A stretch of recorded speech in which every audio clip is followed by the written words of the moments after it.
Hey YouTube, what's going on? This is Cheeseboy628 here, today giving you a tier guide for OU Balanced. And this is actually requested, as I saw from last time I made a tier guide, so feel free to suggest any other tiers that you want me to go through, and I will definitely do those first. But anyway, there's a lot of teams that you can consider balanced, but when I think of balanced, I just think a general standard team that doesn't include weather, which is why I have this team here. I have a bunch of balanced sand teams, rain teams, you name it, but my opinion of OU Balanced is preparing against every kind of weather, since weather is pretty darn important when it comes to OU. So you're going to want pokes that usually can counter all different kinds of weather, because usually when you have a weather team, you share a pretty common weakness. So that's why I have this goofy team here today. You've seen it before and it's got some interesting antics, but I do consider it balanced and you'll see why here. So like any balanced team, you're going to want a physical and special wall. And I actually have two physical walls, being Gliscor and Fortress, and then my special wall I would consider Blissey because it has a tremendous amount of special defense. Even though it's a goofy life orb set, it can definitely stall out any special attacker that doesn't have anything that affects the physical side. But anyway, there's also the late game sweeper, which I have here with my Cloyster. Just a simple shell smash is enough to tear down an entire team, honestly. You've got to be very careful for that.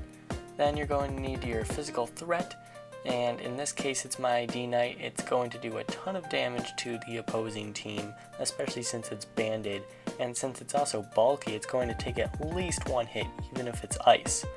Then you're going to want your special threat, and in my case it's Jolteon with specs. And the reason I have this is I hate the Jellicent and Skarmory core.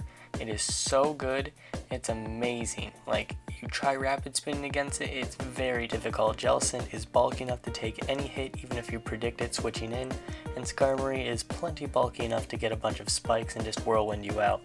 Plus it can learn Stealth Rocks as well, so just all the hazards will be up and you will just have a very troublesome time.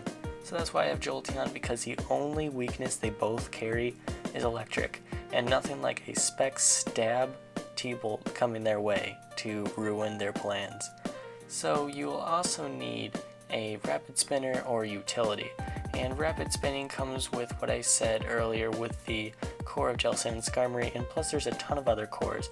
And usually when you're going to have some hazards, especially a Fortress being utility, you're probably going to see a Ghost on the other side, because they are going to take that opportunity to block your spin, even if you're trying to hit them pretty hard with something. Usually spinners don't carry anything too powerful to ruin a Ghost's time, even though Ghosts are pretty frail. So then you'll also want weather counters and abusers, and that's exactly why I brought this team here. You just have to prepare for these kind of situations. So, for example, in regards to sand, I do have Gliscor and Fortress, and although they don't necessarily abuse the sand, they don't take any damage from the sand, which is pretty nice, and plus Gliscor is pretty common on sand teams anyway. When it comes to sun teams, you're probably going to want to get your Stealth Rocks up as soon as possible, but also like sun teams and rain teams together, they're usually a bunch of special attackers because they usually abuse their weather in that kind of way, and so that's why Blissey is an amazing counter to that. Unless you have mixed Venusaur or a ton of other physical threats in the tier, you should be alright. But this team is definitely not able to counter everything, and so let's see some of its weaknesses. So first off, like every balanced team's weakness, hyper offense can be huge. Although D-Knight has multi-scale and it's pretty bulky, after just 2 hits it's probably going to go down. And sure, you have your walls, but there are some things that are just too powerful for this team, especially when you have Blissey gone. Any threatening dragon in the tier is able to just keep dropping Dracos on you, and you just really don't have much of a chance. Although you have Fortress to resist, a predicted HP fire will destroy you and you will just not have a good time. Next, I'd like to talk about anti-meta, and the most recognized for being anti-meta is Mamoswine.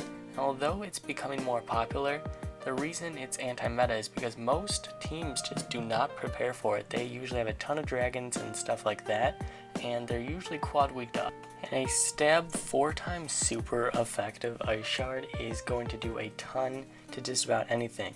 And really just a Life Orb Ice Shard from Mamoswine nearly OHKOs a Latios or Latios from full health.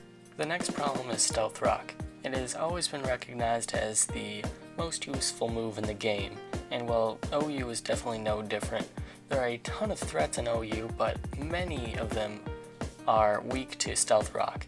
For example, Volcarona loses half of its health just from Stealth Rocks alone. And plus, Stealth Rocks are an amazing way to scout against other pokes to see what kind of sets they are. Like if you don't see lefties, you can probably assume they're choiced, or just extremely offensive. Then you have HP Fire and HP Ice. They are everywhere. You can see HP Grass every now and then, but we're talking HP Fire for all those Bug Steel combinations, plus the Grass Steel typing from Ferrothorn. Even though Ferrothorn can occasionally live in HP Fire, it's probably not going to survive too. Then you also have HP Ice, which is of course just a replacement for Mamoswine, which can absolutely just obliterate dragons.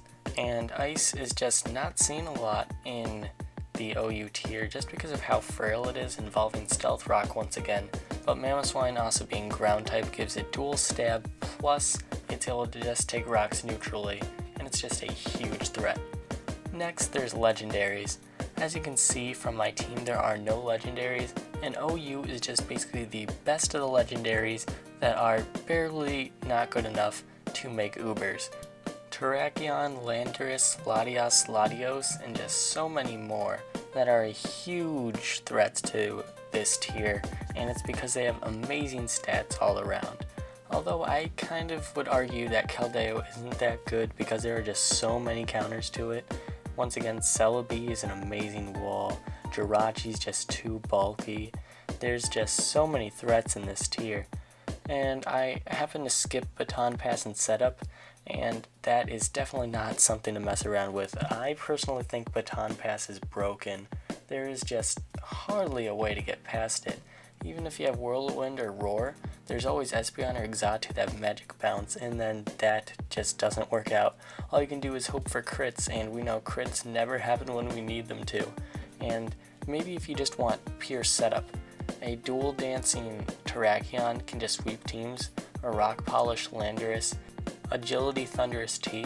They're all extreme threats, and there are a ton more of different sets that you can use with all these legendaries, and it's just very difficult to get by them. So all I can really say to prepare for that is predictions. You really don't want to switch out on things that could potentially Swords Dance or Rock Polish, etc. on you while you switch, because that's just free setup for them and just very easy to sweep. That's why Lucario is OU. It's extremely frail, but Life Orb plus Swords Dance and then Extreme Speed Bullet Punch, it's all extremely threatening and able to sweep entire teams. It's definitely happened to me before. And then finally, Volturn. Volturn is pretty popular in just about every tier, but it's only the best in OU. And the combination of Scizor and Rotom Wash is just perfect. There are hardly any counters to those two in combination. When you try to go to something to counter the Volt Switch of a Rotom Wash like Celebi, then you're stuck in facing a Scizor with a banded stab U-turn that's quite effective. So it's really just a losing battle, and sometimes you have to figure that you just have to sack something, and that just makes it very difficult for you. So with that, that should conclude this video for Tier Guides OU Balanced. Thank you all for watching. There will be plenty more of tier guides to go. Please feel free to suggest whatever tier you want me to go through next. Of course, you can talk about NU or RU as I've done before, or even OU, as there are plenty of different kinds of teams that I haven't mentioned about in those tiers yet. And OU will eventually cover all of the weathers, especially sun, sand, and rain, since those are most used in OU. There's a reason that Hail is UU, of course. But yeah, I'll even mention that in OU because I have seen that a good amount before. So yeah, there's just plenty of tier guides to go. Please feel free to suggest whatever tiers you want. And yeah guys, thank you for watching. Like, comment, sub, and until later, peace.